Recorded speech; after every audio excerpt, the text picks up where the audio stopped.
Yeah, we saw those a while back, I Yeah. think.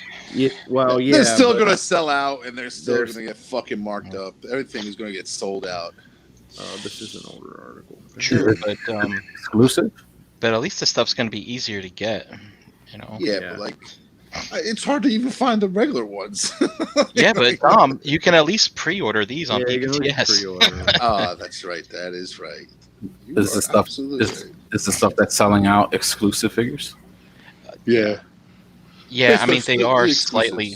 Yeah, I mean they probably are the ones that people have been trying to get are probably going to be slightly different, like different accessories. So the new releases are probably going to be a little bit different, maybe a couple paint app differences, stuff like that.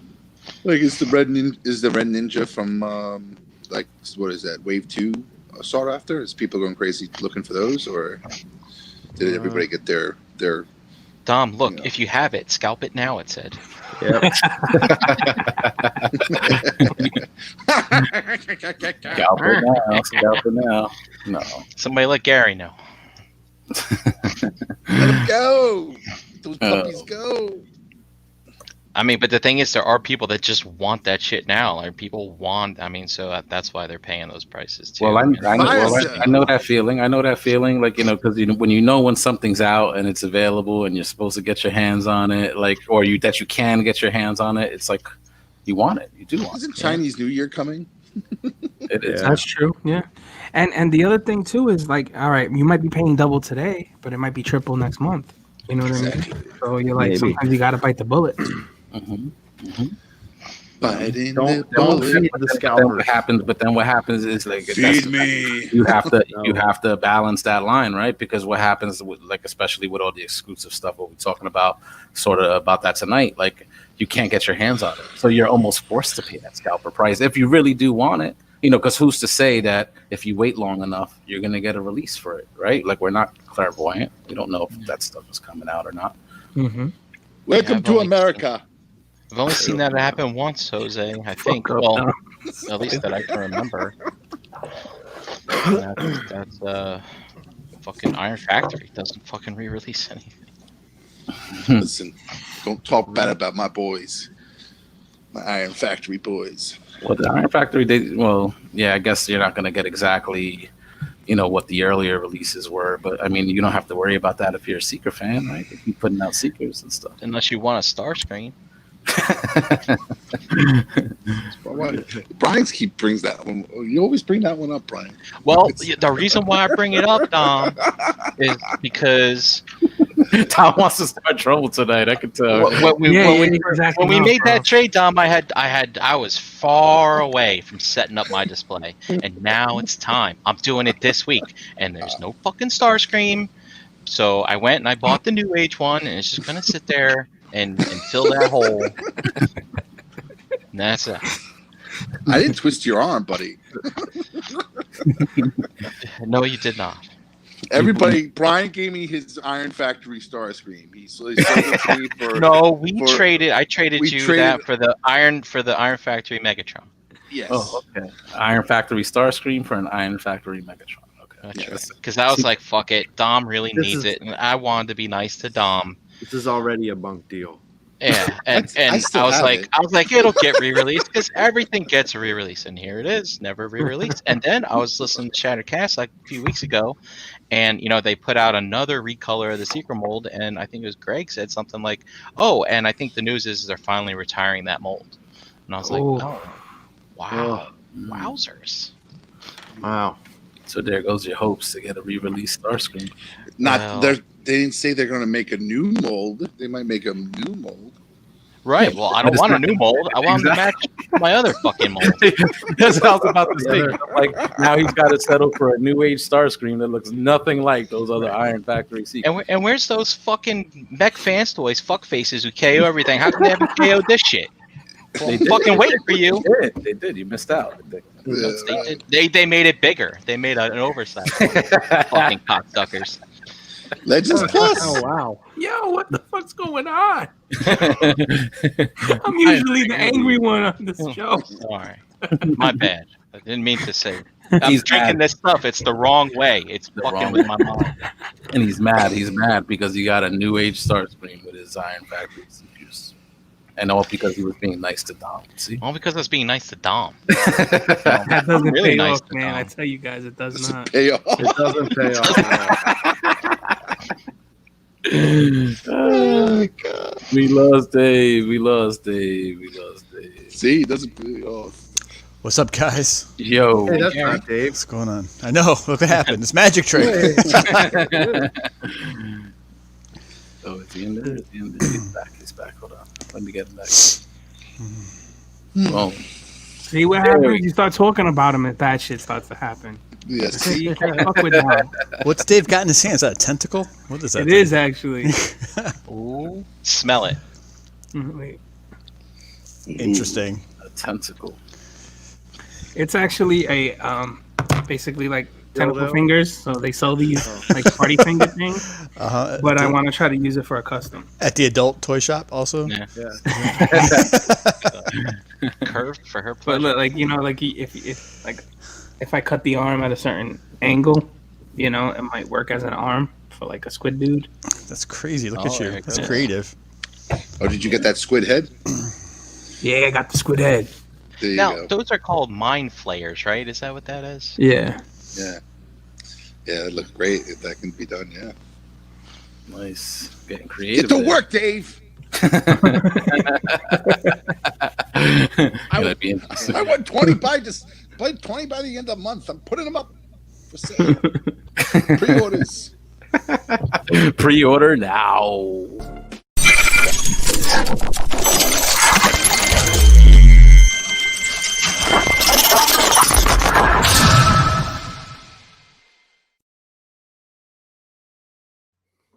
Another Tuesday night. So welcome back, everybody, to another episode of Breaking the Mold, episode 146. I didn't title this one.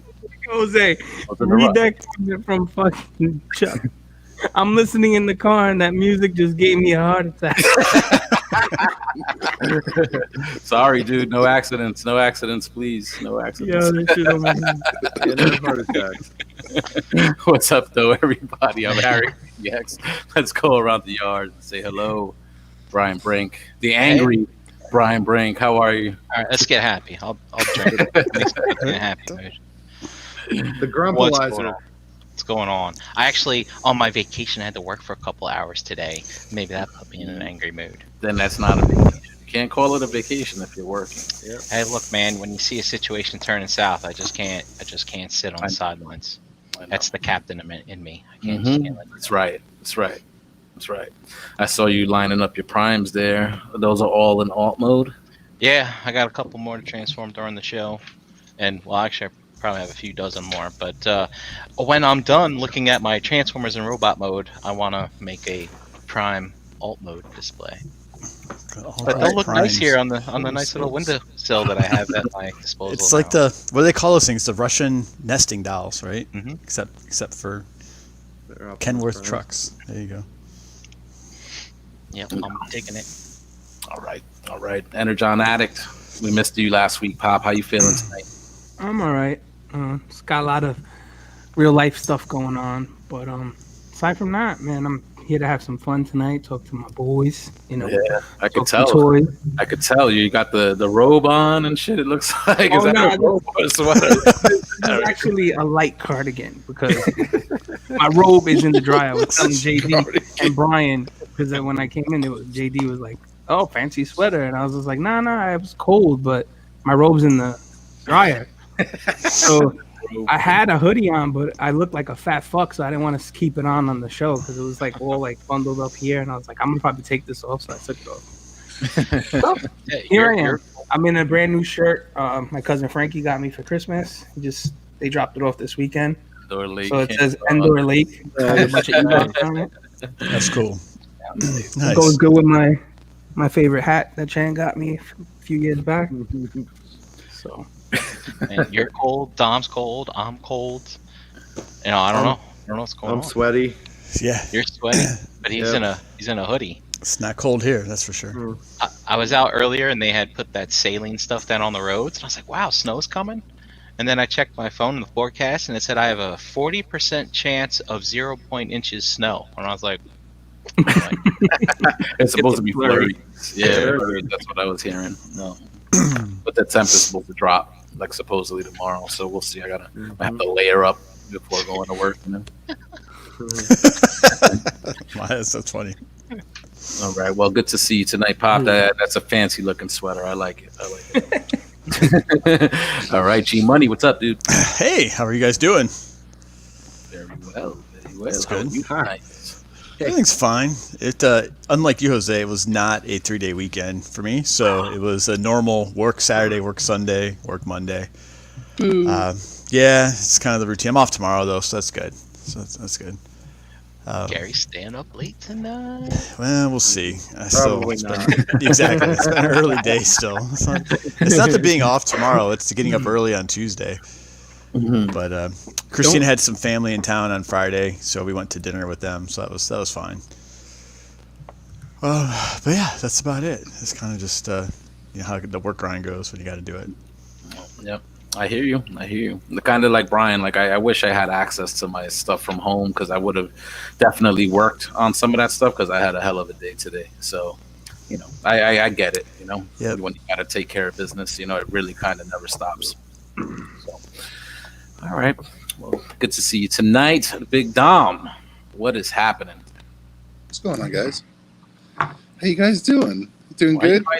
How come I never see your face? Yeah. And I'm horrifying. I'm so disgusting. Now I'm cold. Dude. I'm under the blankets right now. I'm fucking cold. He wants to be all comfortable in podcast, laying down and shit. Fucking cold. He's got like the blanket, like Dude, I don't usually I don't feel sideways. this. I don't feel this. Like my size, I'm never cold, but for some reason I'm fucking cold. Yeah, cold. you should be sweating. Dude, I sweat all the time. Right, that's what I mean. I sweat thinking about getting toys for Dave. He wants the Panther, and I ran him down a Panther this weekend. I found a nice purple Panther. Flocked? Is that what? No flocked. No flocked. Did I say that right? Yeah, you did. The flocked version. I liked it. We're going with it. Yeah. I think that's a Walmart exclusive, but yeah, no, we didn't know. Dave doesn't like the flock. I do like the flock. I just don't eat the flock. What the flock? The flock is like it got like fur, right? Like the way it feels, like it's Yeah. Like that. Brian, you don't remember the shiny fur on any of that stuff? The shiny fur? No, man. I remember flocking. I used to flock a lot in my college years. Yeah. Oh, I thought that was you that said, "What's that?" Oh no. I was saying what the flock. Oh, what the flock? Yeah. Like what the flock? Shut the flock door. Oh, guys, I've been watching a lot of British TV. Good for you. A lot, there's this show on Netflix called Top Boy, and I fell in love with it. And it's like a crime, drug dealing type of, show. It takes place in London, but I guess they revamped it. It came back out in 2019, and originally came out in 2013 or 2011. 2011, and it ran 2 seasons into 2013. And it's really good. But the thing is, I find myself using their slang a lot. I'm not going to do it here, but I was doing it like at home for days, and my wife was just like, shut the fuck up already. But when you watch like maybe 15 hours of it, like it just sticks with you for a while. Yeah, I had to tell you guys that. I forgot to mention it before. Really good show for anybody else that's listening. Top Boy. Nice. Top Boy. Top Boy. Jess has probably seen it already. She's the type like as soon as she logs into Netflix, like whatever it pops up, she will like just click and watch it. Well, from what I heard, that's a good strategy though. From what I heard, the show Power. Mm-hmm. Yeah, she loves it. I heard they took the idea of Power from that, but because it came out in 2011 originally. So Top Boy. Power, the Stars show, right? So I think you got to have Stars to watch that, or whatever their on demand is. Yeah. All right, JD, what's up, dude? Yo, I'm just over here apparently doing wizard things and shit. You shall not pass. And doing I was wizard. trying to think of some riddles, but I don't have any. It's pretty Where's your I don't know. fireworks, JD? fireworks. I Can't forgot go my off? pipe. No. Beansy's saying that Dave, you need to check out The Gentleman, which I know that it's a movie. 100% agreed. Dust is Good been movie. pushing that That one. fucking movie is so. No, I amazing. think Dust hacked Beansy's account and he's telling Dave.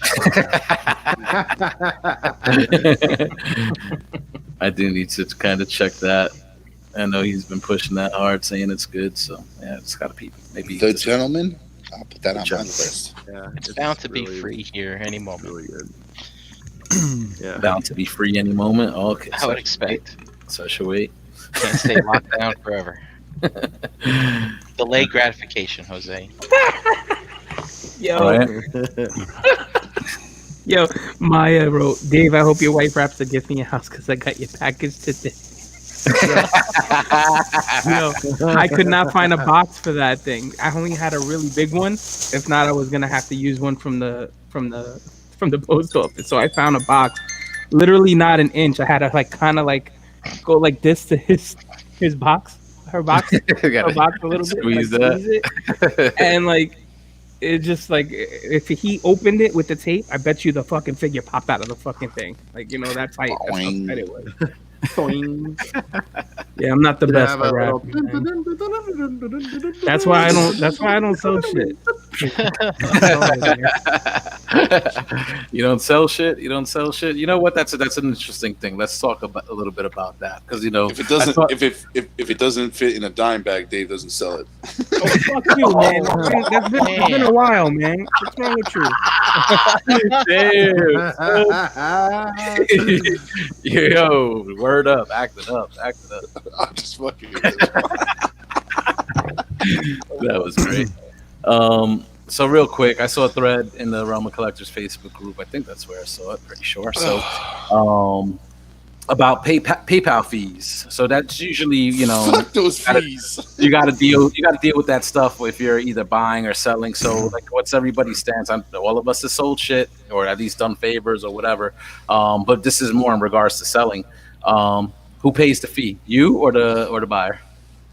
Said it's friends and family. We're all friends and family here. Look, man, I buy something from you, goods and services all the way. All right, so this is okay.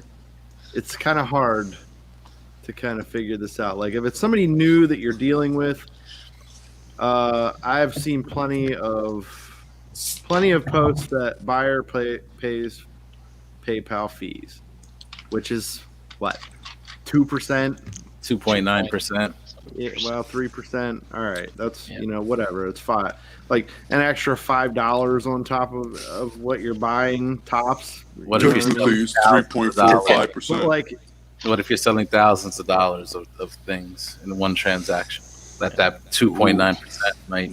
I mean, if you're a decent person, you're gonna include that into your price. So that's why this is kind of hard. Like, Right.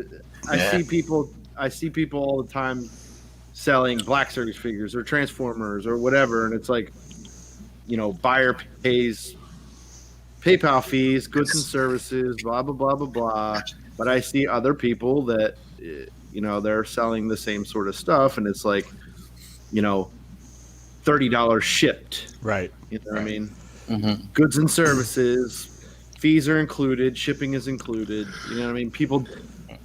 I think it just depends on who you're dealing with.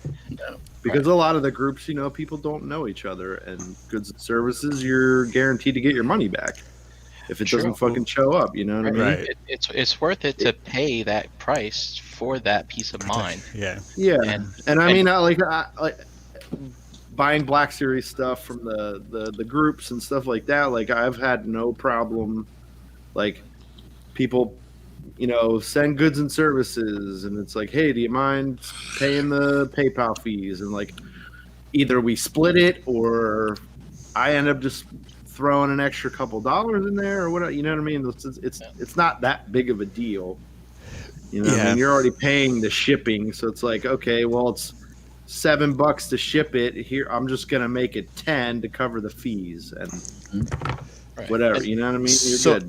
I've only ever sold on eBay, which takes fees right away. Anyways, right? So there's really nothing to do there. So to JD's point, if I price it, as shipped, then I just have to account for what that looks like, and just suck it up.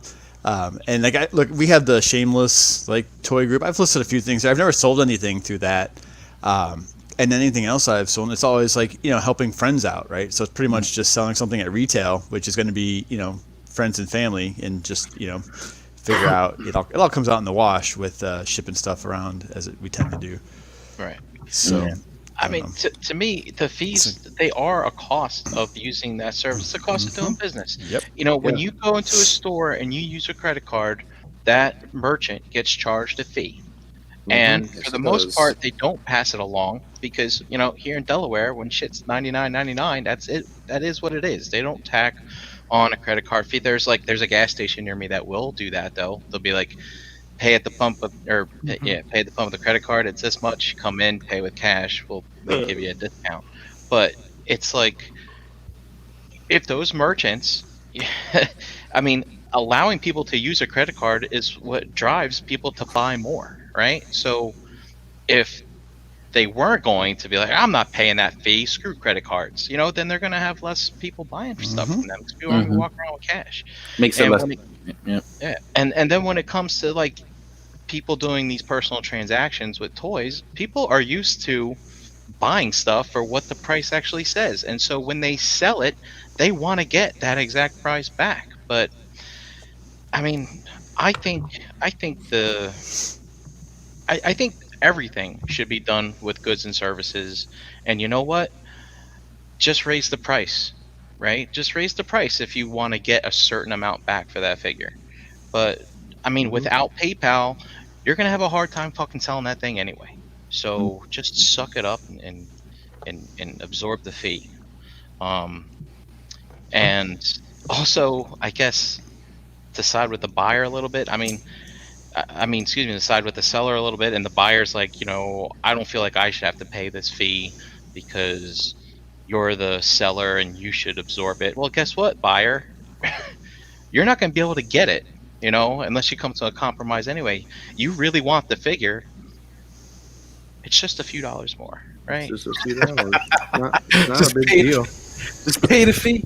Just pay the fee. So shout out to Dunk Collector 9. He's the one in the Realm of Collectors group that sort of threw out the question. And his specific question is since when is it okay to ask the buyer to pay the PayPal fees? So where are you on that? You know what I'm saying? So you're basically saying just absorb the cost. Jose, it's easy to say that, but if you are sending someone hundreds of dollars, that fee does fucking add up, and that's a bitter pill to swallow, man. You're like, oh man, I'm already giving you $500, and now what's 3% of that? Someone tell me quick. What's that? Another $15, I guess. $15. And you're like, damn it, $15. $15 is a lot in this game. Yeah. I mean, you're almost there to a GI Joe if you were to find one on a shelf. For $15. So I've seen that plenty of times, where if somebody's selling something, this thing is $20, friends and family add the 3% for goods and services, usually asking the buyer to do that. So I've seen that plenty of times. I think I've done that. I'm pretty sure I've done that in the past. I haven't sold really a lot recently, but nowadays when I do, I just basically calculate that into the price and just bake it all in. I almost expect anybody to pay goods and services, especially if it's going to be their first time dealing with me as a seller. You know what I'm saying? I can't, nobody's going to know my reputation. You guys know, you guys have no problem sending me anything, friends and family, but anybody that I've never dealt with, it's only understandable that they would want that sort of protection in a transaction. You know what I'm saying? So I would always say, if you're going to be selling something, bake it into your price. Just if you have to do it in Shameless, you have to include shipping in your price. There's little techniques that you could do to basically bake in these costs for whatever like you're asking for, where you don't lose out like on any potential like revenue you're trying to make. You know, so people will still buy it from you. Just include it in there. Yeah. You know? Yeah. It's just I find it funny because like what Gary said, like when you're working on or selling stuff off of eBay, it's included. It's the seller picks up that fees. The seller, no matter whether it's eBay fees or PayPal fees, the seller picks up the fees. Yep. So just if you're selling on Facebook, I guess it's I know Facebook doesn't charge you, but at the end of the day, if your option is to go to Amazon, which actually has higher, like a little bit smaller, like I think they're 8%. I can't remember what percent they are, but like eBay's 10%. And I know these prices are different. Costs are different when you open stores and stuff with them. But like at the end of the day, you pay those. Like the seller pays those fees. So like I don't see why you can pay the 3% fee as a seller on Facebook, because you're saving a lot, like what 7%, not getting charged, or 10% by not putting it on eBay. You know what I'm saying? So you have it. You're using a platform that doesn't charge you, so you're getting your stuff out there. You're using that platform. You're selling a product, and if 3% is just the means of business to do that, then you should be able to pay it. Or like you said, bake it in your price. Dom's saying eat the fee. He's saying eat the fee, guys. Wow. Those services, look, Brian's right. The services are business. They're there to make money. Mm-hmm. And you can joke if you watch that stupid Pawn Stars show and people are like, oh, I can take it to auction and do this. He's like, yeah, you got to pay to send it there. You got to pay to sell it. There's fees involved. It's the same thing with automobiles. And I don't know, I look at it like if you get a table, right, at a show, you know how much you're paying for the table, right? Mm-hmm. So as you price your things out, right, and it would be like me telling each individual person, well, I want to sell it for 10, but I got to recoup my table fees, so I'll sell it for 15. No, that's all internal for me as the seller to figure out what that looks like. So you just include it, with what you're asking for, and Yeah, and that's why I kind of hate certain utilities now, like your cell phone or your electric or whatever. Like they'll itemize out like the fees that they have to pay, and they're like, so that way they can advertise, oh, we're selling our cell phone plan. Exactly. This is the price. Oh, but guess what? Here's all the fees. And it's like, dude, just fucking bake that shit in. Yep. Because I'm too smart to see the full fall for your game here. Human nature, I think, just want to know the bottom line. Most of the time. So I do want to add this, right? So I've been there. I've been both the seller, I've been the buyer, more so the buyer because I don't sell much, like I said before. But I've got lucky. Mostly everything has all been friends and family. Some people do give you the option to buy, with the goods and services. But I almost see it as like when somebody ultimately makes you pay that, it's like a red flag for me. Like I see that, like you got to pay goods and services. It's like, what, are you not confident in your own selling abilities? Like, if you know what I mean, like especially overseas sellers, like there's a few people that like sell stuff in like Hong Kong and stuff. Like those people know without a doubt I'm using that goods and services. You know what I mean? Oh yeah, it's almost automatic. It's almost like you don't even have a choice. But like what you just said is interesting because you said for those that force goods and services, and I've seen people be mistrustful of those that post like it's got to be friends and family because then it almost seems like for that you have a better chance of ripping somebody off. It works both ways. I don't know. I just always try to see the other side of things, and like there's been a few times where like I remember me and Dom were dealing with a guy in Hong Kong, I believe, was he in Hong Kong, right? And just his communication was so off-putting that we were like, shit, should we trust this dude? So I took a stab at it and I trust him, but I did goods and services. And I got my item, but it took a while and I did get scared. You know what I mean? But I was about to use that goods and services, which sometimes is also a hassle too for some people. It takes it's not as easy to get your money back sometimes. Depending, for example,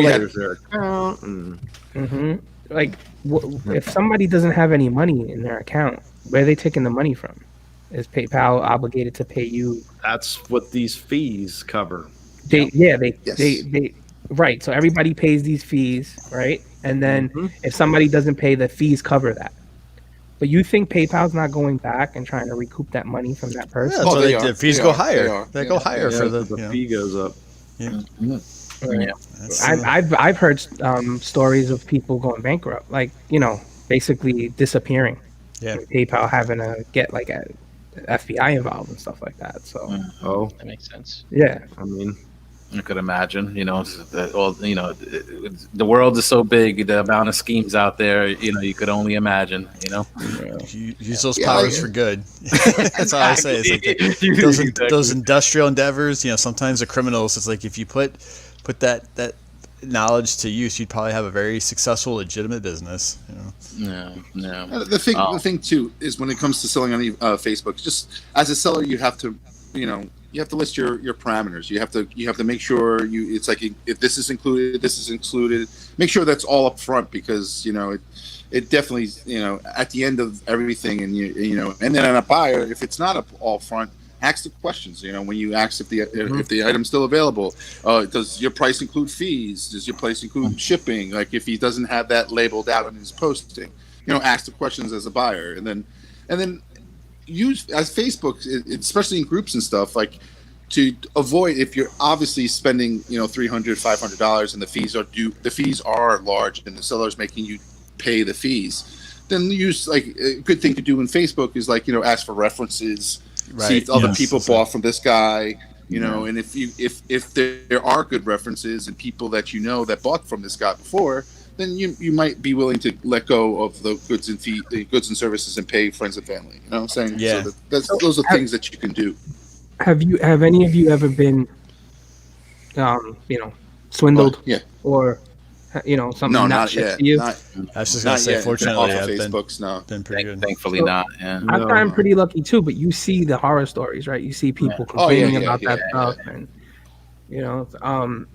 what was my point? My whole point, I guess, was I notice. I don't know if you guys notice it. I notice it's like the crappy bullshit people, like the people that are selling stuff on their bed sheets, and used toys as opposed to like higher end stuff are do that more to people more so than the high end stuff. Like you don't really in a Hot Toys group, you don't really hear somebody, hey, look, I never got my $300 Hot Toys, but you do hear like 10 people complaining that they didn't get their $5 figures. You know what I mean? Yeah. So I mean, it sucks. Any seller that's out there to do that. And it makes sense because not a lot of people really, if I lost $5 or got scammed $5 on eBay, I'm not going to make a big stink about it. Exactly. Yeah. So it's like it makes sense from a chain scam, like from a scammer's perspective. That I'll scam you on a smaller amount, so you don't make up you don't make a big sound or hoopla about losing just $5. Yeah. But if I'm scamming somebody for $500 off of eBay, then he's going to make some noise. Exactly. I'm probably not going to be able to keep up that scam. But. Yeah. I mean, the thing is that you just basically, when in regards to buying or selling, you just have to do your due diligence. Ask for references. Most of the times people are just selling out of these groups where everybody sort of knows each other. So it's kind of very easy to find out whether somebody, is no good or not. Most groups are good at weeding out those scammers. Hey, at least Night of Ren makes his bed before he takes that picture. Night of Ren, that's an old time collecting joke, bro.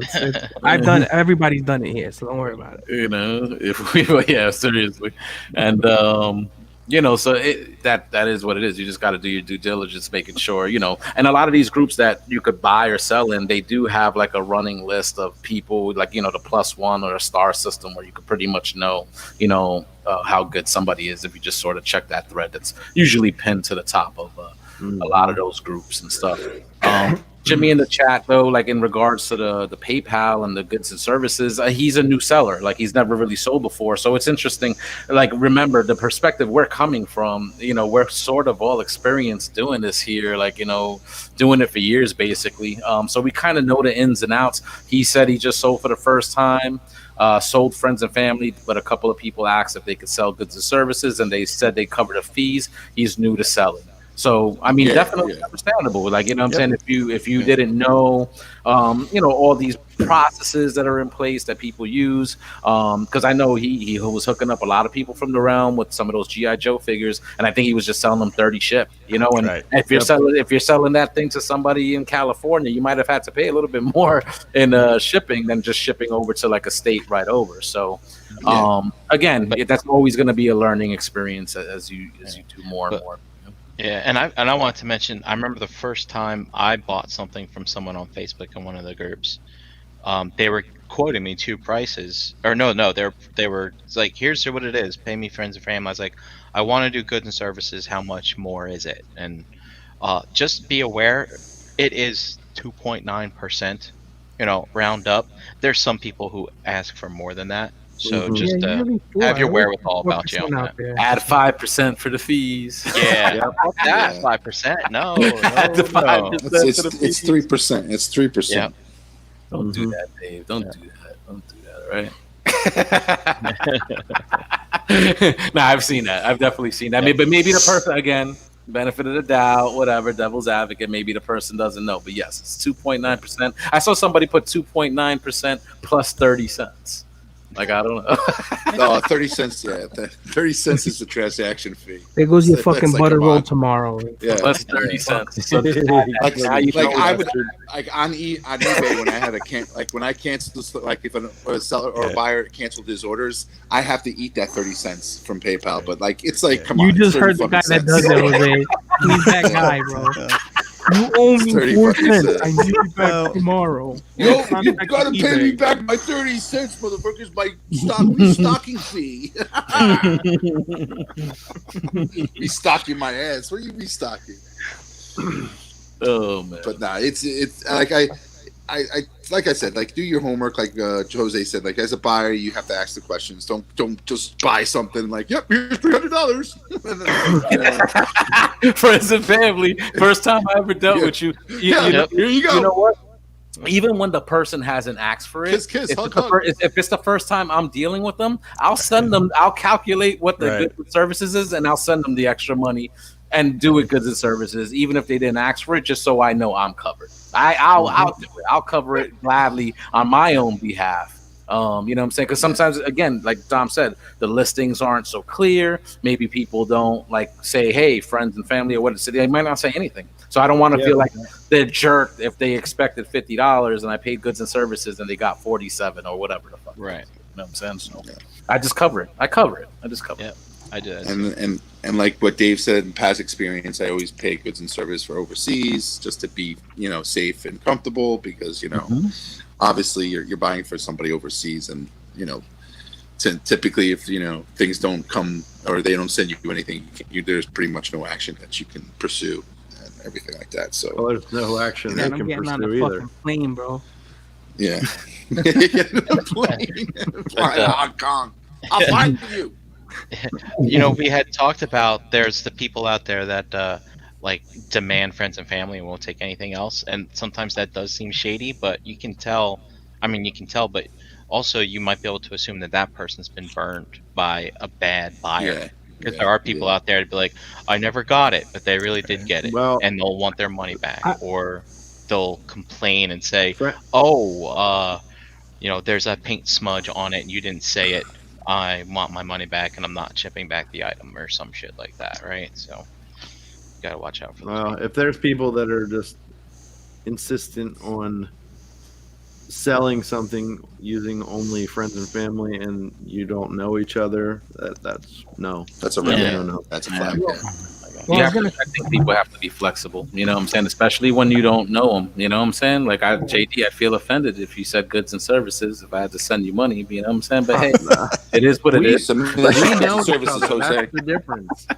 But we know each other. And that's the thing, is that I feel like anybody that's going to deal with somebody that they don't know, goods and services is the way to go. Like, that's it. Well, here's the thing, like, I don't know how you guys been, like, when you know the person too, right, even if it's kind of through the peripheral of other events, right, and maybe you're not like the best of friends, I can say, like, there's plenty of times, like, I've, you know, shipped something to somebody, and, you know, I'm like, look, you can pay me on whenever. They'll be like, oh, can I pay your friend? I'm like, yeah, and I'll drop it in the mail, you know, days earlier if it's convenient for me, to be honest with you. It's like I'm already going to mail something.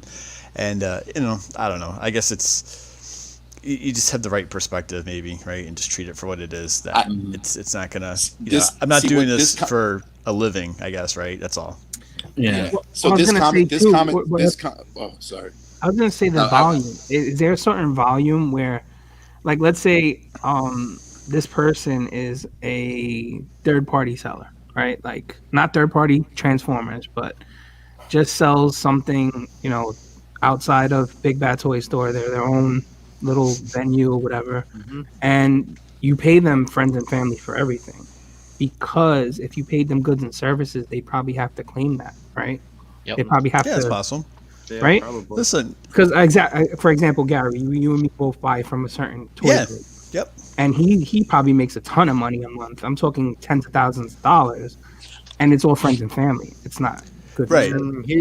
I'm sure he still claims it. Yeah, I mean, if it's business, but he's also an individual who has had something come in, and I know he shipped it to me before I paid for it. Right. You know what I mean? You know, because of the relationship that was built, right, and always following through on pre-orders, and paying quickly, right, and things like that. Yep. But in this day and age, listen, I'll just Dave and I were talking. I got my windows tinted on my car yesterday, right? It's a little task I've been wanting to do for a long time, and you guys know the Wild West. Dirty.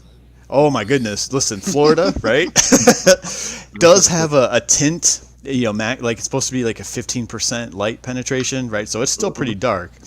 And I went to the shop and ended up doing a 5% tint, which is dark, right? It's not technically legal even here in the Wild West of Florida. And as soon as I made that option, it turned into a cash transaction.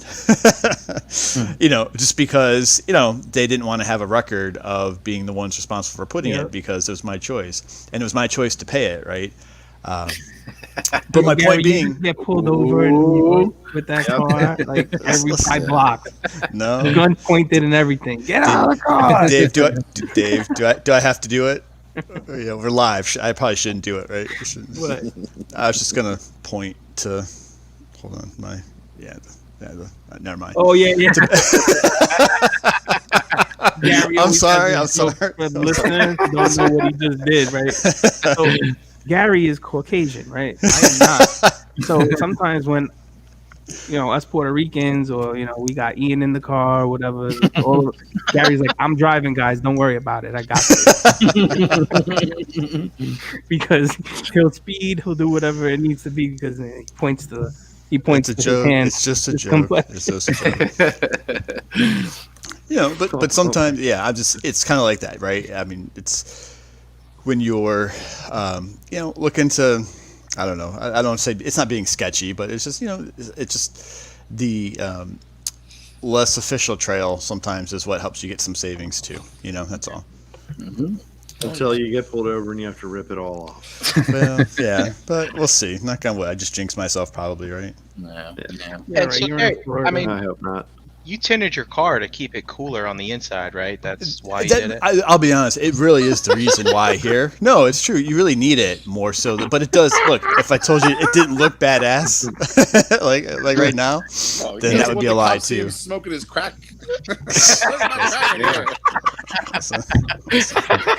Leave me alone. I could get away with shit. Yeah, exactly. Yeah. So that's me up to shady shit, right? Driving from home to work to the gym and back home again.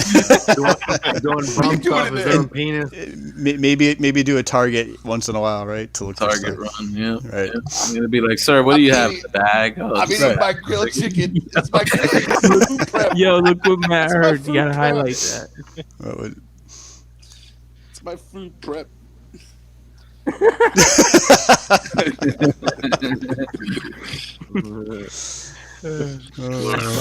why I always had sense. Nothing to see here, boys. Nothing to see here, boys. That's funny. Your cousin, David. Nothing to see. Nothing to see. That's a different story, right? Any news story that starts with Florida man, like it's gonna be a good one when that happens. See, so I think Gary's got a pristine G1 Jetfire collection that he keeps in his car. Therefore, he must tint it to keep them all from becoming yellow. Yeah, right. And like, so the cop pulls him over, and be like, Yeah. "Officer, look, I got hundreds of dollars of collectibles in here. Without this tint, they would be worthless. They would turn yellow in one day." As far as, Hey, that's a decent excuse. If I was a cop, I'd buy it. If I was the one pulling him over, I'd take still it. write the ticket. Of course. Same.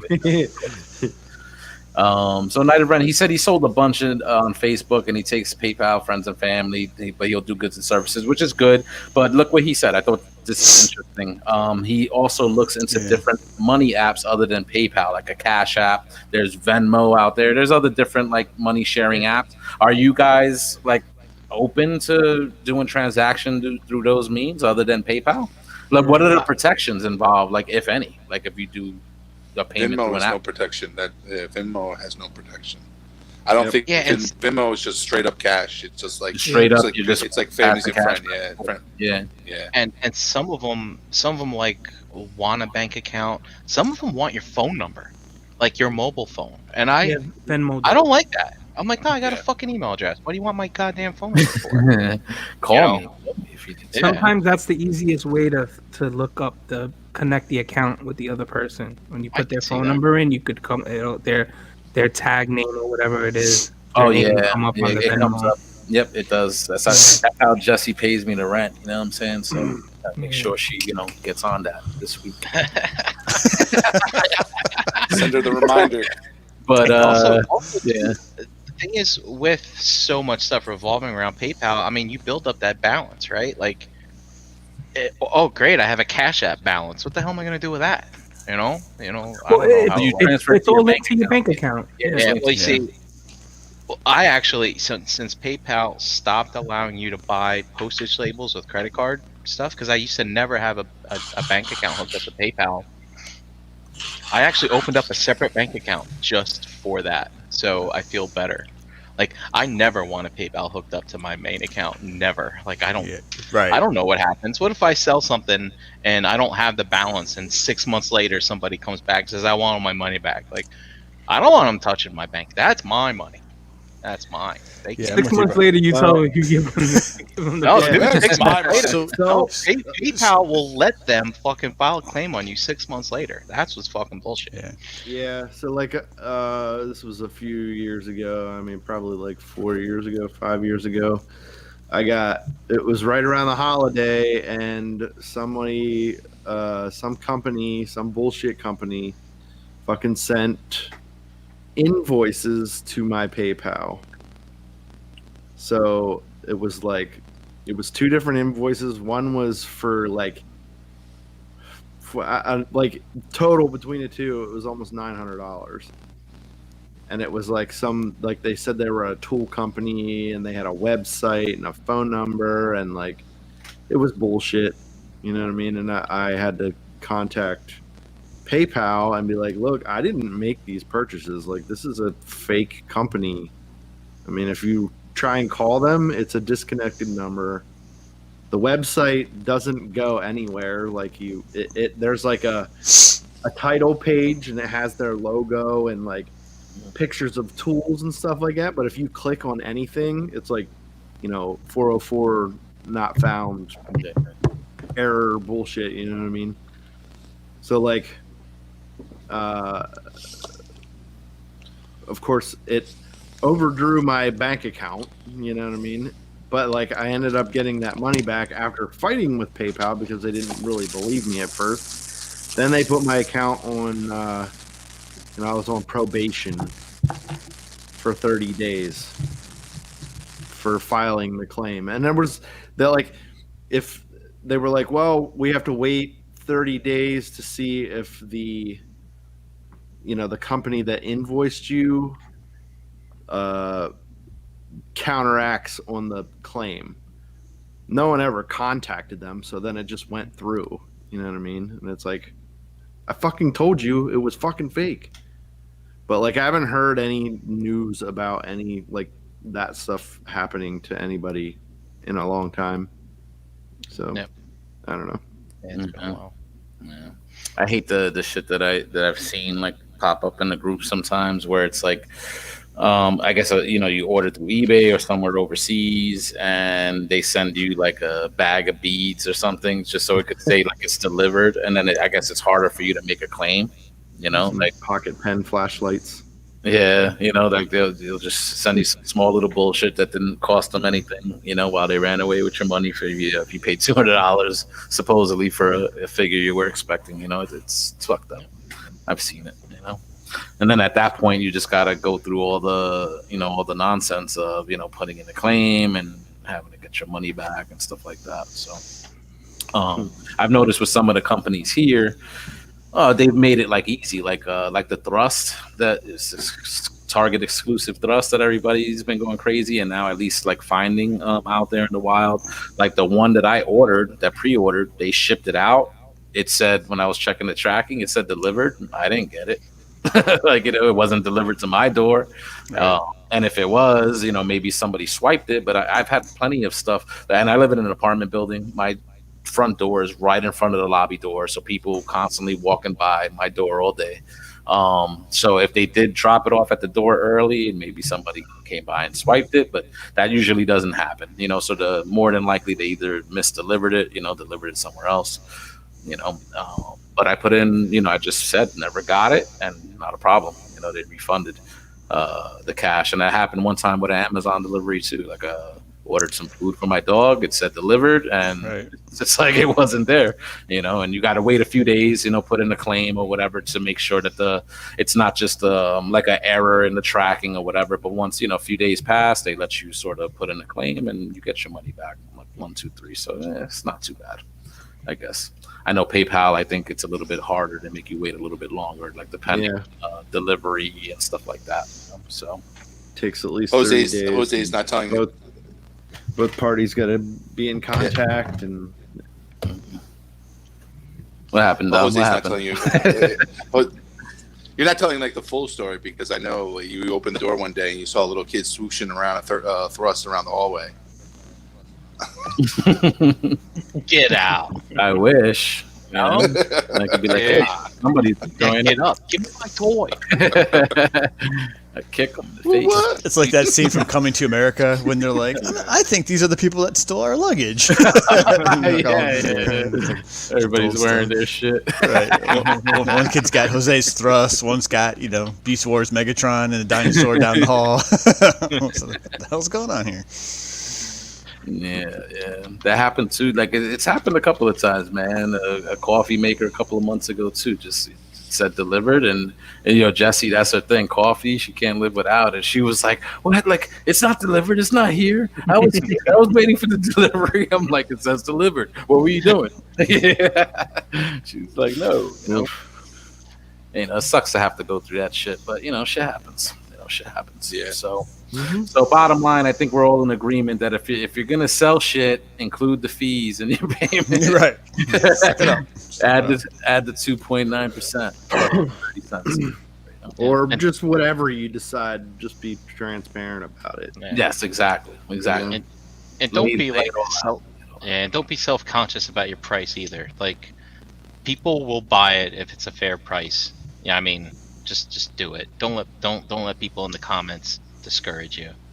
But do some homework. Like, come on, people. Like, you go on eBay. If it's selling for $600, don't put it on Facebook for $600. Come on, you're gonna get thrashed. But if it's on eBay for $600, why can't you get $600 on Facebook? Why not? Because you're paying, like the seller's paying fees. He's gonna be paying 10% right off the bat. Let me tell you, it's like, come on, like. But people might not realize that. People might not realize the difference between Facebook and eBay. So let me. Dom, they're not using Facebook. Are they really using Facebook to avoid the fees, or are they using Facebook to expand their customer base? Yeah, people they know. Listen, selling to people they know. Here's the thing. Sure, right? they're expanding their customer base. You guys give me your opinion. Everyone saw us, and I want to expand my fucking consumer base. Crazy Eddie, it's going fast. I'm gonna fucking see commercials soon. Sorry, Gary. Patiently waiting for you to finish. But I do have a question though, kind of related, similar to that. You guys have all sold in different places, right? It tends to be part of what I do for business. Is it personal ever to you guys? Like, so what blows my mind is, listen, to your point, you want to sell something, you list it for whatever you want to try to get for it. And, why people have to have an opinion about what you chose to list it for, just move on. It doesn't concern you. You're clearly not interested, right? Then don't buy it. But people have to have an emotional response to that. In the same way, when people make an offer, what I love hearing is when that's an insult. That is an insult. How someone can, I've never had someone explain to me how it's insulting them when you just throw an offer out there. All they have to say is no. That's not, I'm not going to take that offer. It's not personal. No one's attacking you. No one's, attacking the quality of whatever it is you're trying to sell, your personality or your motivation. I never understood when people say that. It just makes zero sense to me. So you don't believe that if somebody's selling something that's worth $20 and it's not going for a penny above that, and they're trying to get $100, they don't deserve ridicule?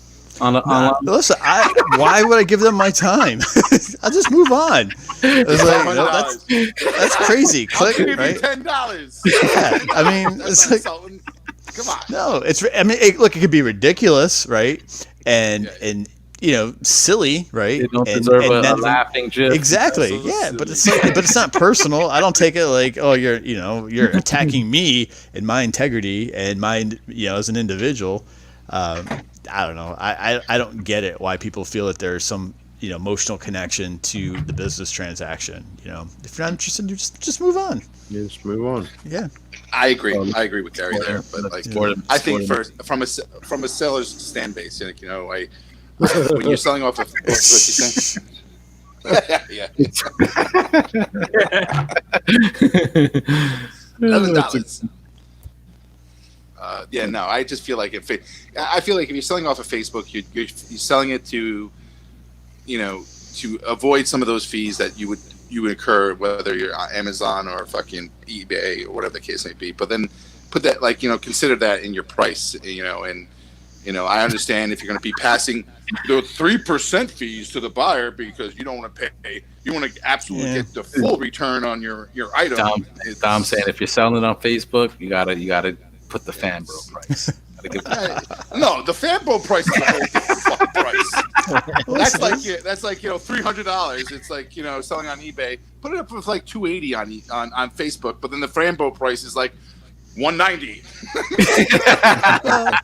But sometimes those other groups are done for the convenience too, right? Because it's like, hey, come pick it up, right? It's here. Or you're meeting someplace, in a parking lot, or I don't know if you guys have ever lived in a town that has. When we lived in Massachusetts, the police department had a lit parking lot with like cameras there, so you could have a safe place to go do your transactions with people that you didn't know yet. You know what I mean? So if you had done a marketplace, you could go there and basically do your exchange. That's where you sold your cocaine because you would just want to make it safe. No, but I sold a. Again, before I was in the ROC, I sold my first Scoria on eBay, and the buyer was actually in the next town over. And then through eBay communication, we ended up doing kind of a partial trade, through the transaction, and I ended up meeting him at a Starbucks and kind of like doing the deal there. But that was just something I found out through that piece, and actually, he and I we became friends for the time that I lived there in Mass. Oh yeah, I not love like us. Not like this, not like this. No. Definitely not like this. He's been trying to get rid of us for the last 3 years. I know. So, Yeah. He's like, damn, they committed me to this damn show. No. I'm just kidding, Gary. And a word of advice: if you do want to meet up somebody and exchange goods, do not do it in a Bob Evans parking lot. Yeah. Don't do it about that. Cops on there. Yeah. Why is that? Me, JD Chan, and Clutch. Sure. Yeah. It wasn't court, right? No. And we met up at Bob Evans outside RetroCon. And we're doing our rock swap and also showing what we got, stuff like that. And we finally go into Bob Evans to get a table, and they're like, the manager's getting ready to call the cops on you guys, kind of stuff. So, hey, look, maybe it's safe to do, but don't do it with a tattooed, bearded man in a hoodie. Yeah, it's all my fault. Yeah. Look at that guy, dude. If you see him outside of Bob Evans opening up a trunk and like six My head other was shaved single and- guys are looking, forget about it. I'm calling the cops. You do have to admit though, the rock swaps are pretty intense when they're in full effect. Between the pickups that people exchange and then the shipping that happens to poor Brian's house for everybody for. Yeah. I stopped that. All right. Yeah, for the week. 2020, I haven't done it. The option's still there, Dave. I just don't know when I'm gonna get my toys. I need my toys now, Mom. Especially now. Yep. But that's the thing. To me, that's why it's like if you have to wait so long to get them or whatever, like why buy them? You're not enjoying them, right? Like you're not enjoying them. They're not with you. Dude, you just insulted every Hot Toys and Mezco collector. You fucking pre-orders that last lifetime. Well, that's a pre-order, but it's not released yet. But when you got a pile of loot and all your shit is just, Brian's holding it down for you because you're avoiding that sales tax, and you're not enjoying it. And then 6 months, a year goes by, and you didn't enjoy that. So why'd you buy it? Where'd you buy it? Dude, it's only Christmas once time Come a on, year. You won't care about It's Tom. This is in his wheelhouse. This is Christmas only once time a year. You know what I'm saying? It's got to come in one big shot. I'm not Jewish. You can't trickle in. I don't got 8 crazy nights. I got one day. One fucking day, Jose. I got pile my loot big. I got to stack it high.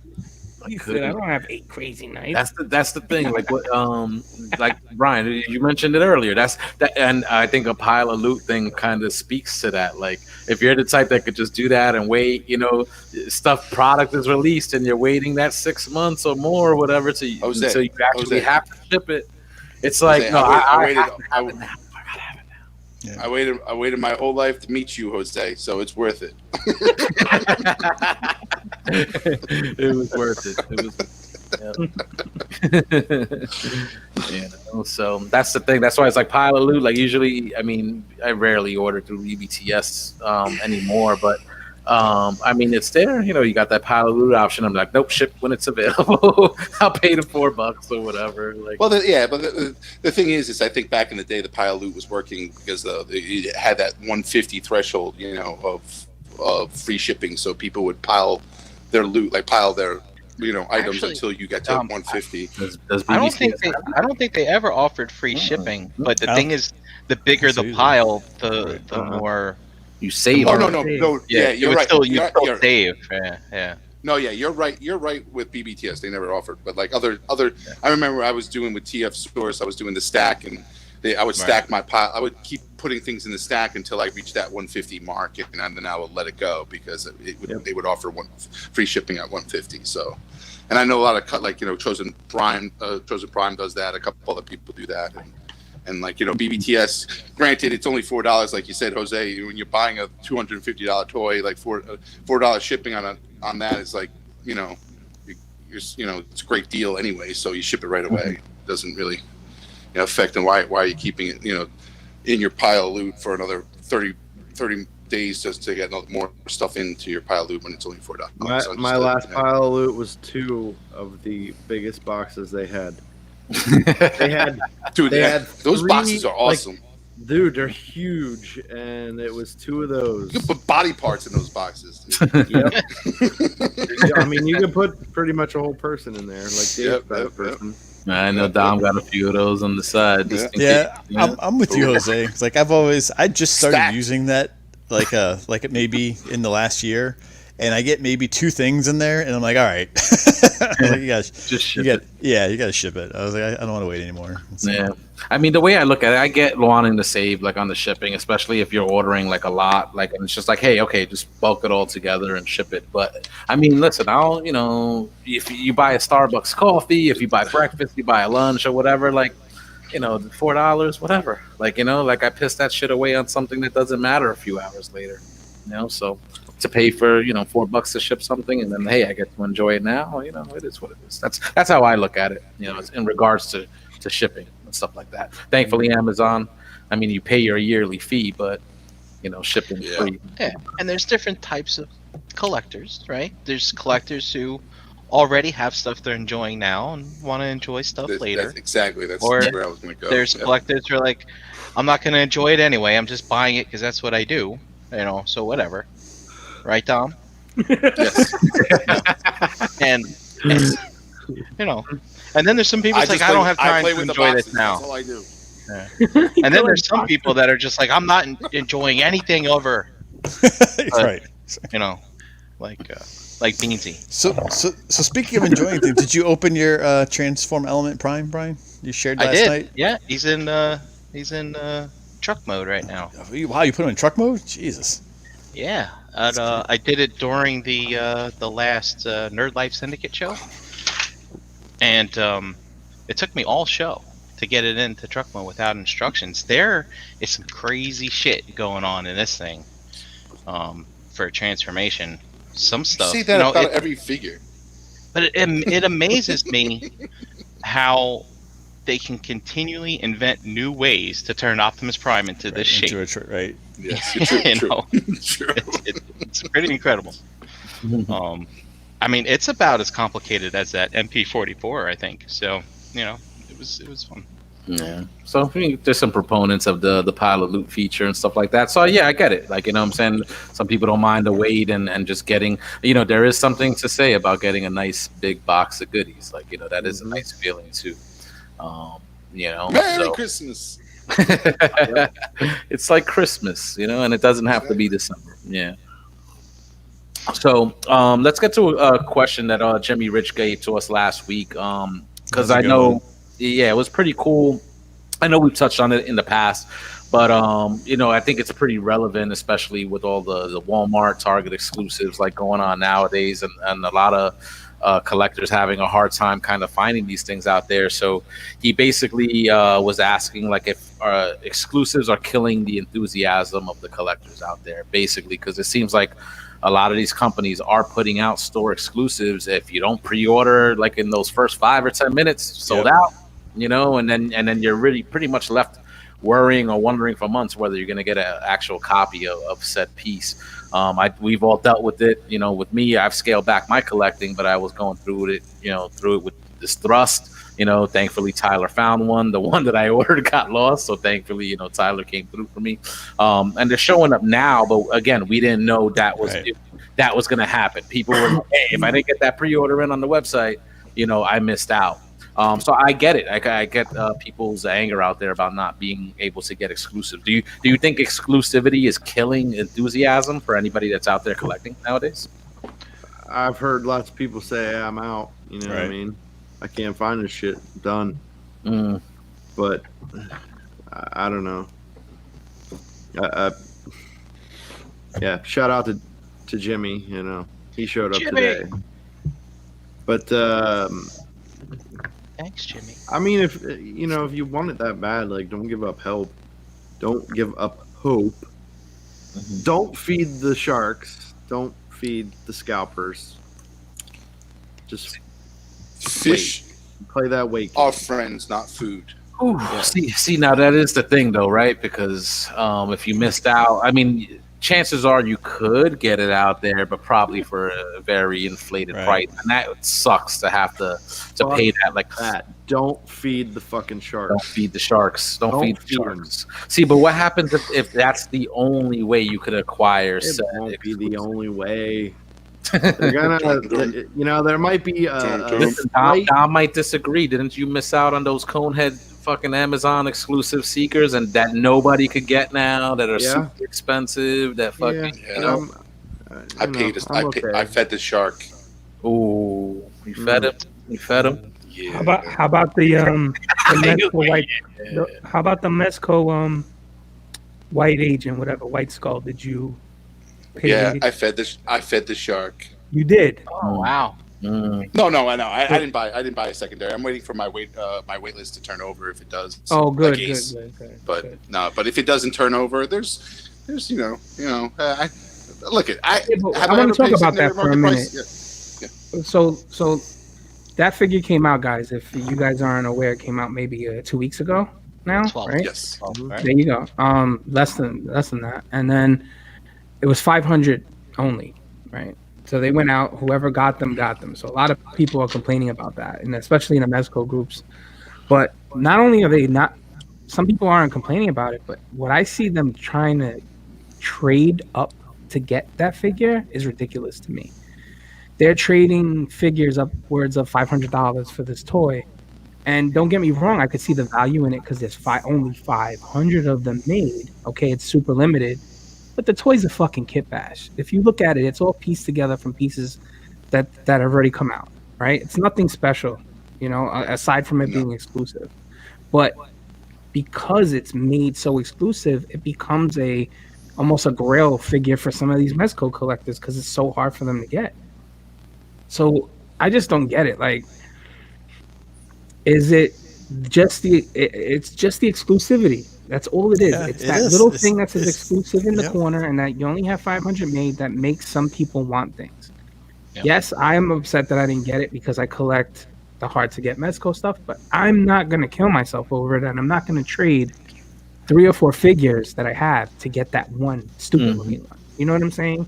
Like, if I could have gotten it for retail, no problem. But again, I'm not paying $400 for it, 500, 600, whatever people are trading up for it. Yeah. But yeah. like, it's ridiculous. Like, it's crazy. Like, just to see that what people will do to get something, and sometimes people don't even have any interest in it. They just want it because other people want it. Right. You know what I mean? Yeah. That's always a possibility. Yeah, exclusivity, fueling that need and that desire to want it. You know what I'm saying? So Those ASAP campaigns did that to me. yeah, because you feel like you might miss out, and maybe this is not something that everybody could go in on. If you could go in on it, go in on it. Like, I've noticed that. I'm sure half the people who bought that White Skull Gomez figure, half of them were in the intentions to keep it, and half of it was probably the intentions to resell it. So it's you like, could see that already. People were getting them delivered, and day of their delivery, it's in. Okay, what do you got for trade? Yeah. So who wants it? What do you got for me? This is That's what an I'm looking interesting for. way of doing business, though. Like, if people want other things they can't find, I mean, that's a good bargaining chip. Yeah, you can barter. I think like, you guys know I don't do teams and series and things like that, in collecting, but like as more annoying, like you were saying, like the Thrust and like the Dirge and the Ramjet, right? So 2 of the 3 go on Amazon, right? And then the other one is on Target. If you wanted the regular Seekers, right, Starscream was like available anywhere. And then you had to get a Target, right, for the other 2-pack, and now they're opening up to other things. Now they're reissuing others. Yeah. But the Runabout and Run-Amok, right? One is available multiple places. One was another Target thing. I think that's the shitty part too. Is like, when the Hasbro knows that collectors majority will want the whole group, right? That goes together, and to put forth that type of split. I don't know. I think that's just kind of like, there's no fun in that. You know what I mean? And I think there is a wild card, because I believe there is some fun in the hunt, in the chase, and stuff like that. Like, if there's something really like that, Mezco is a good example, Dave. Like, dude, add it to your list of grails. Of someday I hope to find this upon my travels, and I'll get a chance at it. But this Target, Walmart stuff, man, the wild card is these damn bots. Like, I think the reason why people are extremely frustrated is they are going to the website on that specific time, 1 o'clock on such and such day, and it's not available even after 5 seconds or whatever the heck the ridiculous time is. That's soul crushing. Like, that's terrible. That's just terrible. And to add to that, once it comes out in stores, the supply is so small that they ship them into stores and like reshop boxes that are hard to locate, hard to find, and people, the employees can't find them because they're not coming in in the regular factory cases. And then on top of that, when you're trying to do things to, make you competitive in hunting down these toys using Pop Finder or whatever you use, it's hard to, go to a store saying that they have them the day that they open and then they don't have them. And it's like, it just gets more frustrating. And I can see G.I. Joe, like I know G.I. Joe fans are experiencing this for the first time because of this toy line that's came out. And it's like, I can see how just frustrating it could be for them because you can't get the pre-order because it sells out in 3 seconds. You go to the store thinking, and you get the hint from your friend to check Pop Finder. You check Pop Finder, it pops up at 3:00 in the morning at your local Target. You jump in your car at 6:30 in the morning, wait in line for an hour in the cold, and then the doors open up and the employee says, "No, we don't have any." Yeah, I bought them before you guys came in the door. Exactly. Yeah, exactly. It gets that's the frustrating part. It's like there's no avenue out there to make it easy. So it drives somebody insane.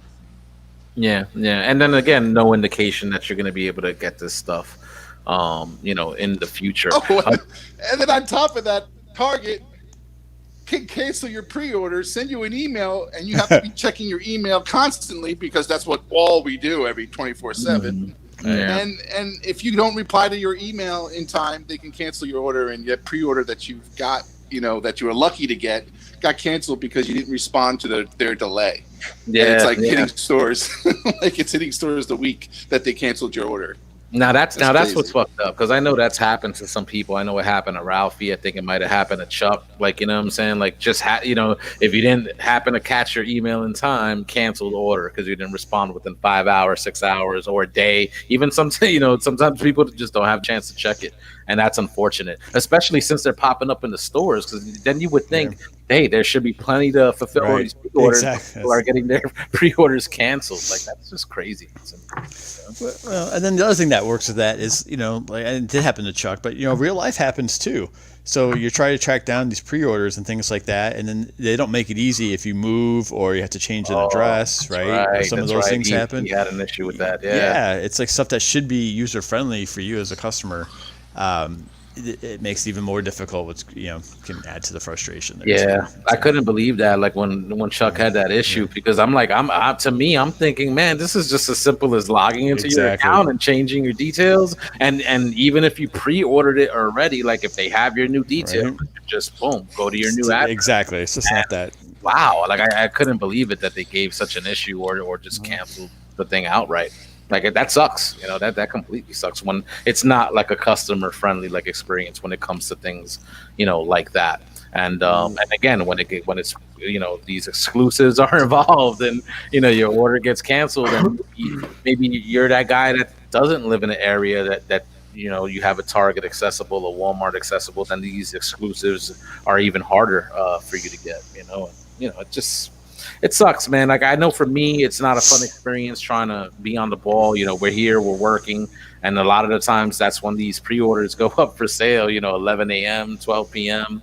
And again, if you're not on the ball, stuff sells out like immediately. And Dom mentioned like bots. Like Brink, like that's a whole other aspect, like where it's not like that just levels the whole playing field. Like you're not even playing on the same field because there's a bot that's able to buy it, check out, pay for it in seconds, when it's going to take you maybe a minute or two to enter your information, so that sucks. You know what I'm saying? I know that happened with the gaming systems this holiday season and shit like that. And that's when that's really the first time like I noticed that like a lot of chatter coming up online, like, the fucking bots bought everything. And it's like, damn, is it like that? People are fucking programming bots to buy fucking. The funny thing, the funny thing, Jose, the solution to this problem is just flood the market with supply. Because the funny thing is for some fucking reason, NECA drove. Yeah, I'll tell you. Son of a bitch. I heard Dave whisper. Well, listen. But the thing is that NECA just released the Baxter Stockman Splinter and the Crane's single pack, the Wrath of Crane, and they flooded it. Like, there's so much of them on the shelves. It was easy to get there, and it's like, I don't see like any scalper scalping that fucking figures, any of those two figures, because it's there. They're available. You walk into a store with Tuesday and see them there, and then walk into that same store Friday and still see them there, and because they got more supply, more quantity for people to buy it, and then that would basically scare scalpers away, and then they won't. This second macro, like just especially in the short term, that things are not going to be blowing up triple the price this first second day that it's been out in the market. So it's crazy. Yeah, I guess flood the market is the sensible answer. But do you think companies are trying to be conservative with the amount of stock they are to not take a loss or whatever? But don't flood the market with the 12-inch fucking little dolls that kids play with. But I mean, I'm yeah, an you adult go through playing with toys. I'm more special. You go through those toy aisles, and it's like all the shit that people want is not on the shelves. They're not stocking those. They're not making them. It's all the shit like fucking Toy Story. Like none of that shit is moved. Like it's been the same since whatever the last movie that they put out or whatever. It's all the same shit still sitting on the fucking shelf. There's fart guns from Despicable Me just sitting on the shelves. It's like clearance this shit out, and these manufacturers need to realize yes, people are after these. And I was reading an article before the show, and it's all about G.I. Joe, and Hasbro throws out the excuse we didn't know that this line would be this popular, right? So we made small runs, and it's people have been asking for this, so it their whole thing is, look, if you're aiming to scalp these figures or whatever, get your money now, because they're gonna be flooding the market. Mm-hmm. They're gonna say, you know what, when these exclusive deals are up, which I think in their case it's like I don't know, for the Cobra Island seemed like it was a 6 month deal or whatever. But somebody should blow up Cobra Island. Yeah. But all these they announced the infantry trooper, so you can just pre-order that anywhere, and that's going to be the case with Firefly and the Viper. They're going to be doing the same thing. It might have a little bit of different paint, but you're still going to get it. It's still going to be that figure. And from what I understand is these exclusives, like the Baroness and Beachhead and all them, they're actually going to get a re-release. So, because they don't have the deal, you know what I mean? They don't this specific deal for this specific figure is X amount of time long. Once that's up, Hasbro can do what they want. Oh, they'll put it out. Yeah, they'll put it out there exclusive, basically like an exclusivity window. It's not exclusive forever. It's correct. Which is same thing with the Walgreens exclusives. Eventually you see them on an Entertainment Earth or BBTS eventually, right? Or you find them at GameStop because it was over. It was the Motu Origins, with Walmart. they have first to market, and you can only find them at Walmart in 2020. But now it's 2021, and now you can find them in Target anywhere you want. Yeah. Mm-hmm. Wasn't there an article or somebody was mentioning something a while back? What if Hasbro decided to open up toy stores, right? Kind of be like the KB or Toys R Us replacement. They have enough lines, they have enough product, they probably could do it. They probably could. What if they put small stores in malls across America? Considering how fast all their stuff sells out, I was just thinking it would be funny. Could you imagine a toy store in a mall whose shelves are always bare? Because as soon as they open, there are lines of people just buying up everything to sell it for double price on the internet. Wouldn't that be fucking hilarious? I think that would be great. I mean, and then you know which ones to beat up in line. Everyone who's there at the opening of the store, those are all the scalpers. Fuck them up. That's right. And what you should do is build a robot to beat them up. Then that would be great.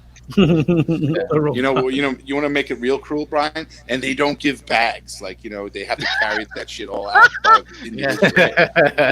There you go. Save the environment. Buy our plastic that ends up in landfills later, but don't use plastic to carry it back to your car. No, not at all. Oh my god! Got to draw the line somewhere, Brian. Come on.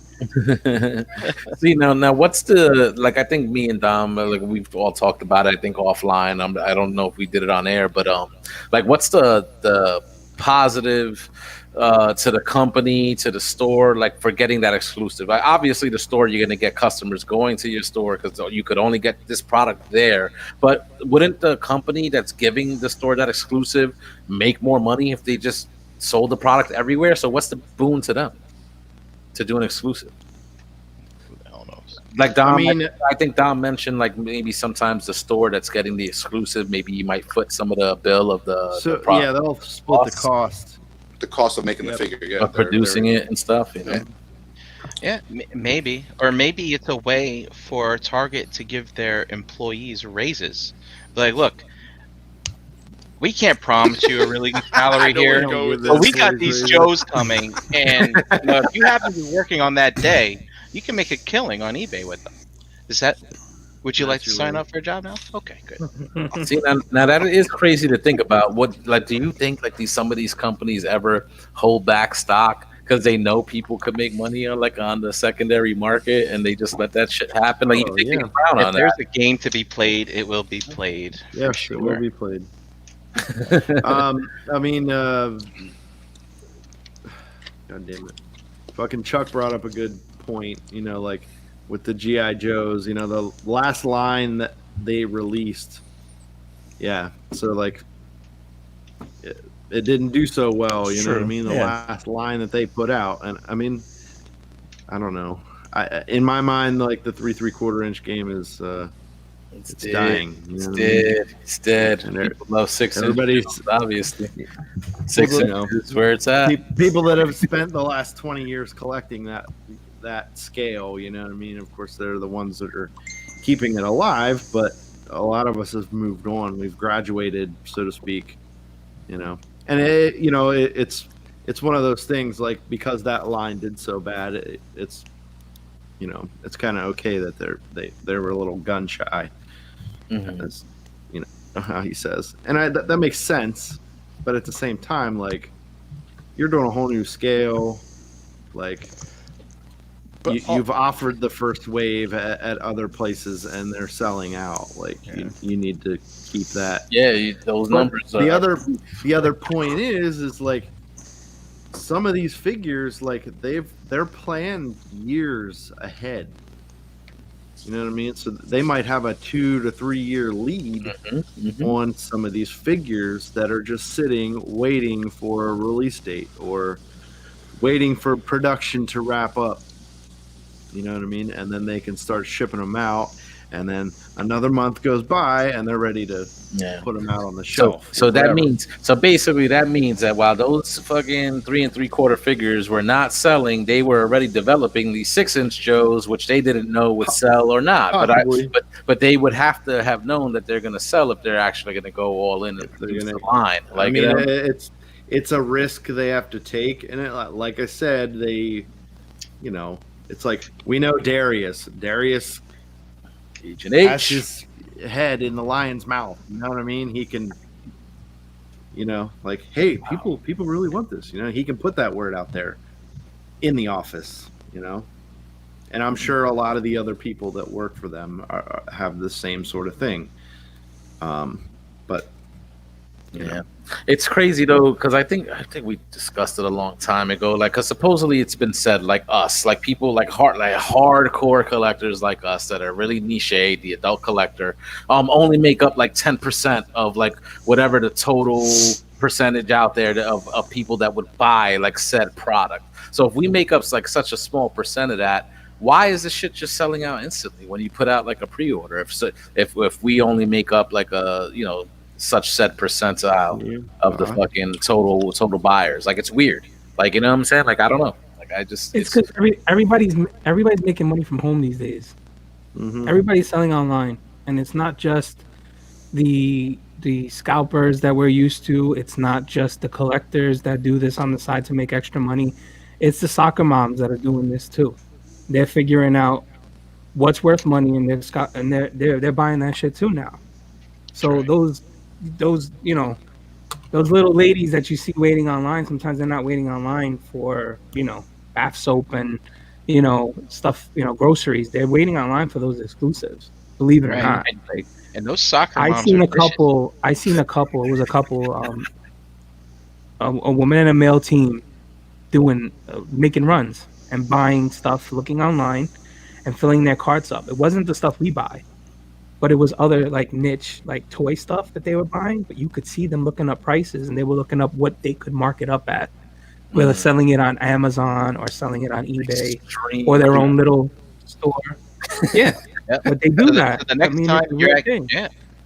yeah, and the next time you're at your kid's sporting event and there's some soccer mom there like running off at the mouth, being a fucking pain in the ass, don't feel bad about soccer in the face because she's probably a scalper. So Exactly. it's okay, man. But one thing I don't get, Jose, it kind of coincides with your question, right? I see Chuck, Sam, a few people in the chat saying that they bring the, and what JD just said, basically they give these exclusives to bring traffic, right, into your store, right? Right. What kind of fucking traffic are you getting when you're putting 2 boxes of Vipers in the fucking store? Right. What kind of traffic are you getting? You're getting the same Well, you fucking getting 10 fat fucks waiting outside of your store. Okay? Hey, At 6 a.m. No, I'm sorry, but no, it's true. And I'm one of the fat. I'm fat fuck too. I'm just saying. That's right. And then they're gone.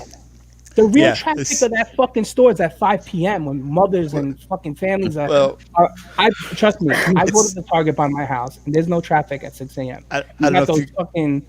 You have like 3 or 4 people lined up. So those are the scalpers, and at 5 o'clock because of COVID, now you have to wait an hour and a half to get in the store at 5 o'clock because.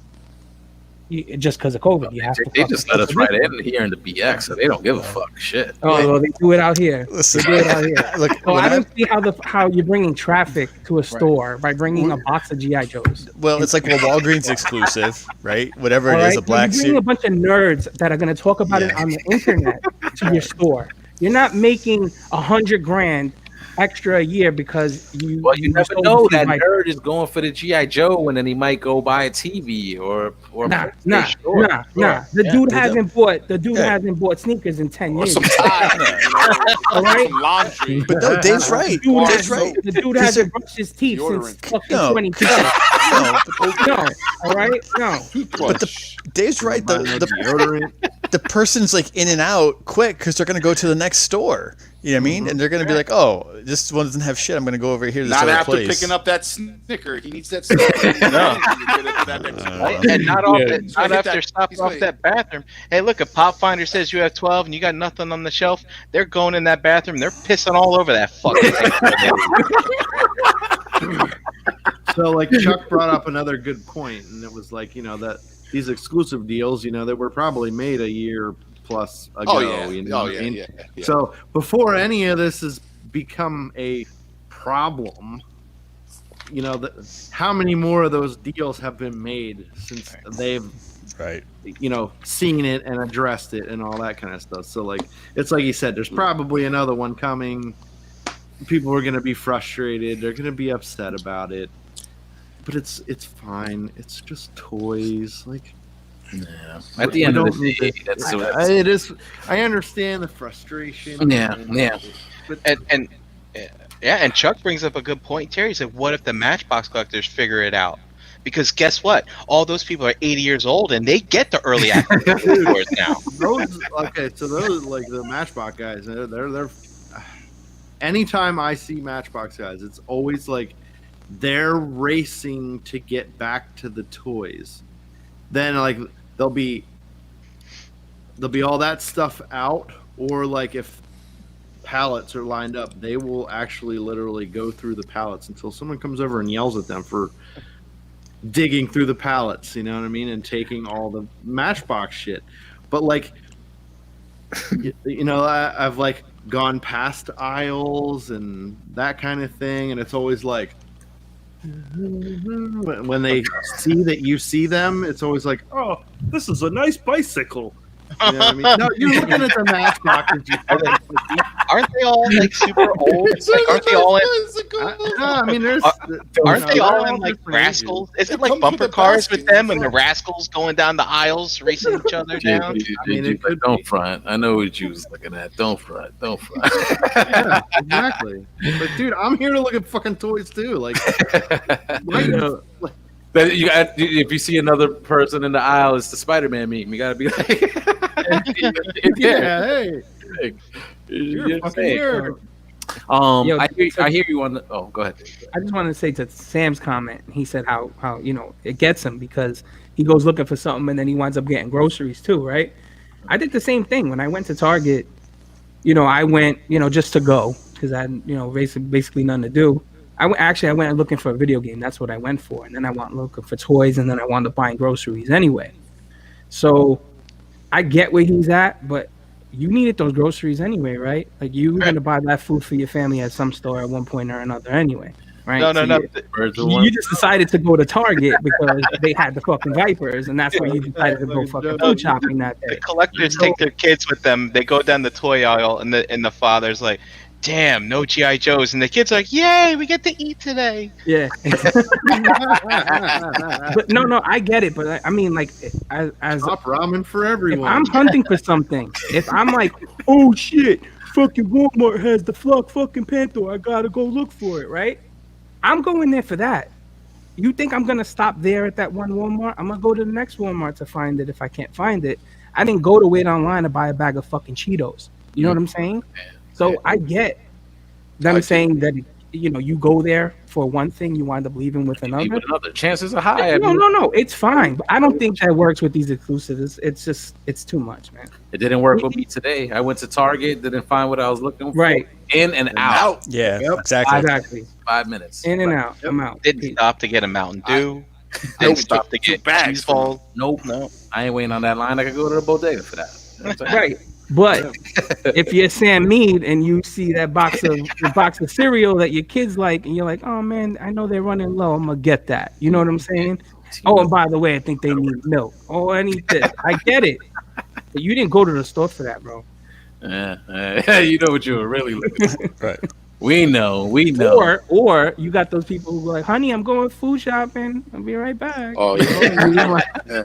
That's Dom. He's going food shopping. He's back 6.5 hours later. And you gotta remember, guys, though, but no food. When you come back with nothing, you gotta tell her they was sold out. They didn't have any eggs. There were no eggs. You gotta be careful because if your wife goes out at the same time and goes that night and goes checks to see if they got eggs, you're screwed. Yeah, you're done. So just say you're looking for toys and be done with it. All right. Yeah, just Honesty goes very easy. It's very easy just to say. Just admit to your wife and your girl that you're a loser and you're going to Target. And go look at your place. Okay, that's it. Don't shadow. Don't smoke and mirror it because you're gonna go get some groceries. Bullshit. Get in trouble. The only groceries you're gonna get is the peanut M&Ms when you're checking out. Yeah, that'll be your divorce. You'll be signing divorce papers.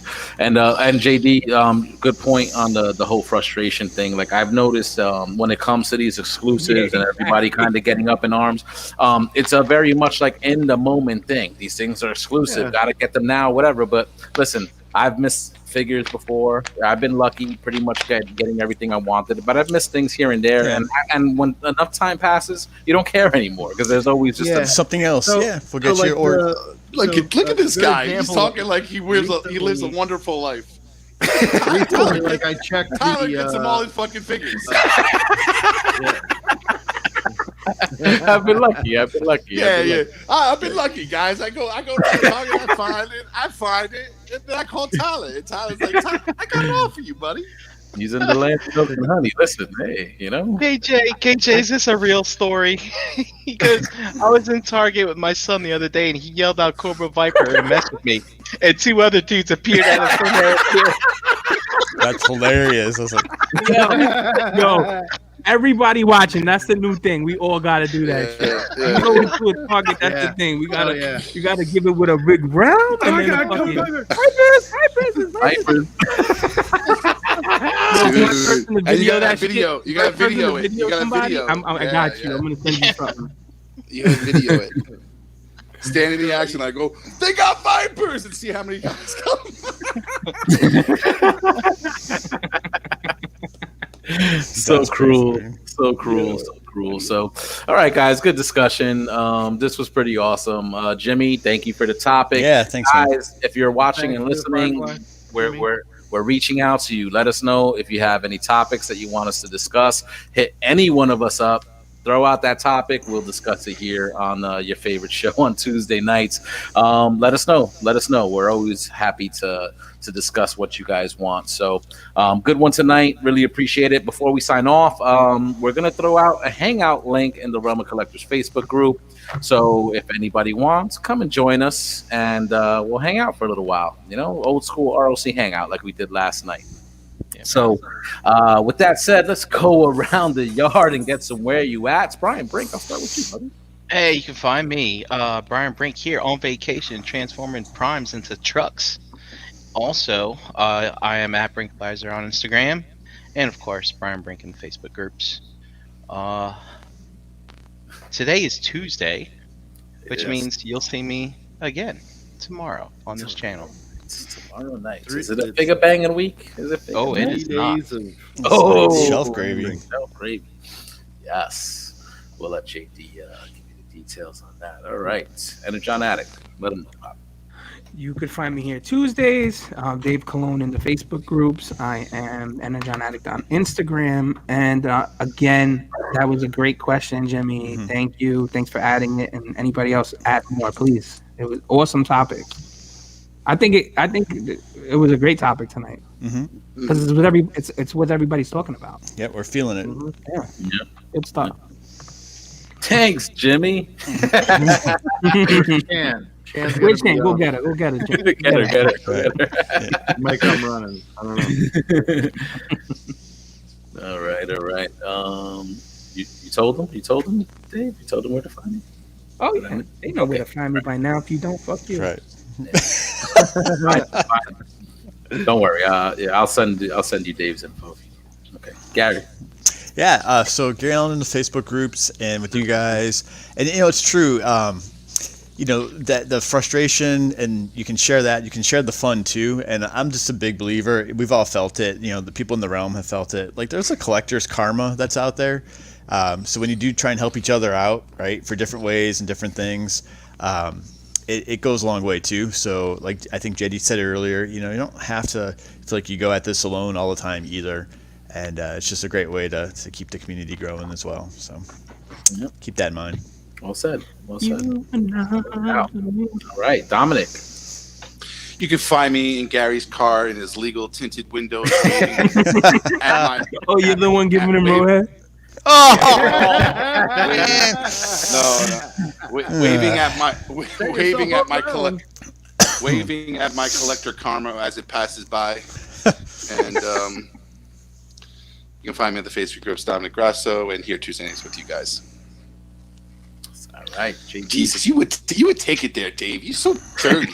I've been good for a long time, man. Let me be a little bad once in a while. Dirty. You can find me hauling laps around Target, yelling Vipers. and then when I won't be in the hangout tonight because that's what I gotta go do. JD, and when they come to the aisle, I want you to slam your staff down on the floor, saying, "You shall not."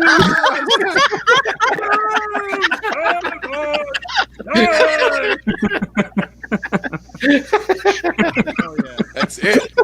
Right. Game over. Get ready, Chan. We're gonna go do this. Come on. I need my my pretty little elf lady to go with me. Yes. And I need soap, so we're gonna play into their little. Just get our customers in here. We might find something else. But yeah, pigment surgery, shelf gravy, all that stuff. Tomorrow night we'll have a new show. 9-ish. Ish. 9-ish. Sweet. All right, bro. See you later, love. All right, cool. And as for myself on Facebook, Twitter, Instagram, all at HarricanBX. Into the Realm on Monday nights, 8 p.m. on this channel. here with my boys every single Tuesday. And don't forget to check out Verbally Challenged with Harrican BX on all audio platforms. Chat Squad, thank you for hanging out tonight. We love you. Remember, ROC Hangout will continue next. I'm going to throw out a link in the Rumble Collectors Facebook group. Please click it and join us, hang out for a little bit, and we'll chat it up. Don't forget to check out the rest of the shows on the Cool Table Network. You can find the Cool Table page on Facebook, along with links to all those other podcasts. As JD said, Shelf Gravy, new episode tomorrow around 9-ish on this channel, so check that out. Check out the Nerds Have Spoken crew. They drop on Thursdays. Check out the Ladies of the Total Package podcast. 1 year anniversary, I believe, this Thursday. Congrats, ladies. Woo! Wow, year already? 1 year already. Wow. That's incredible. So check out the 1 year anniversary show on the Total Package podcast YouTube channel. And of course, Nerd Life Syndicate here at 9 p.m. So check those guys out as well. Once again, thank you guys for watching. We really, really appreciate it. Everybody listening, thank you so much. We'll see you guys next week. Yeah. All right. Take care. Have a good week. Peace out. Thanks, everybody. See ya. Later, bruvs. We love ya. They got G.I. Joe Piper. Say it with me now. Round